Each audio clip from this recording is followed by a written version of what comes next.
I appreciate the Alderman touching on some things that I hope we get into more detail with as the evening goes on.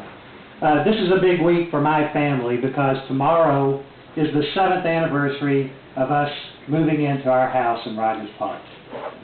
When we went about the process of looking for a place to live, we looked in Evanston, we looked at some of the suburbs, and we looked at one house in Rogers Park, one house in Chicago, and that's the one we bought. We did our homework, we walked through the neighborhood, close to public transportation, close to the beach, friendly people who were open and honest with us about where they saw the community and where they hoped the community might go.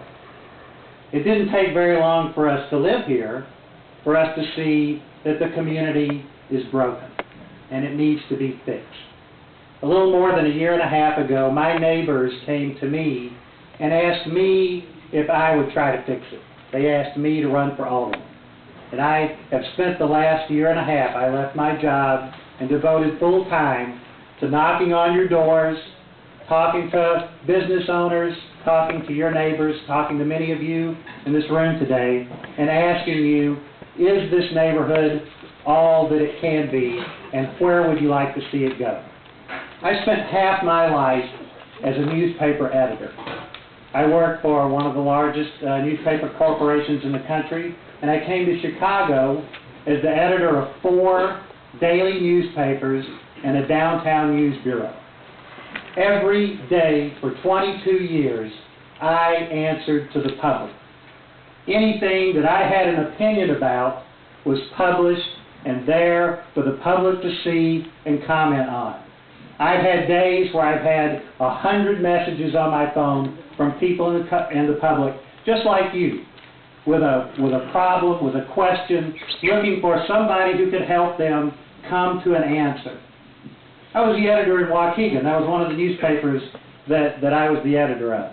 It's a community not too different from this one, in that it's on the lakefront, that it has great diversity, and it deals with issues about protecting that lakefront, developing the retail portion of its community, and encouraging and building affordable housing and diversity in the community. I've dealt with all of these issues before. I believe very strongly that that experience translates quite well into the role of alderman. My job as an editor of a daily newspaper in a community was to work with mayor's offices, work with city councils, work with community organizations.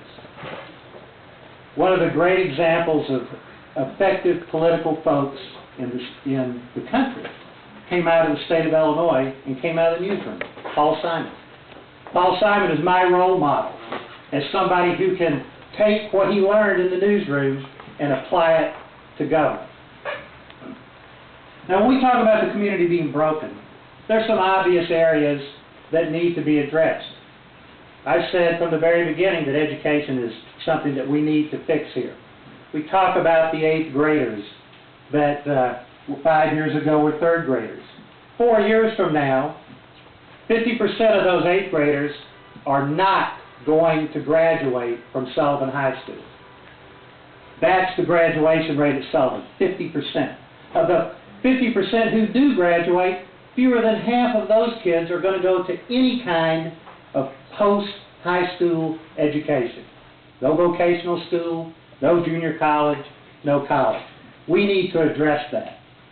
Crime is a persistent, and if you talk to the police who serve this community, growing problem in this neighborhood. I got an email recently. It didn't come directly to me. One of my friends sent it to me, but it talked about the crime index in Rogers Park and how between 2005 and 2006, crime had dropped 1.2%. And one of the statistics cited in that study is the fact that in 2005, we had 10 murders in Rogers Park. And that dropped by 40% in 2006. So I did a little homework today. Rogers Park has, depending on how you look at it, 70,000 people in it. If we were a city, there are 265 cities in this nation the same size. We would rank 15th in the country in murders. That is not acceptable. The so-called 49% decrease does not show in the faces of people that I've met who believe that this neighborhood continues to need a strong presence between the alderman's office and the district police commander to bring the resources into this community that we need to build safer streets and grow the community the way that we would all like to see it grow. Thank you so much for coming tonight, and I appreciate your time and your interest in this whole process.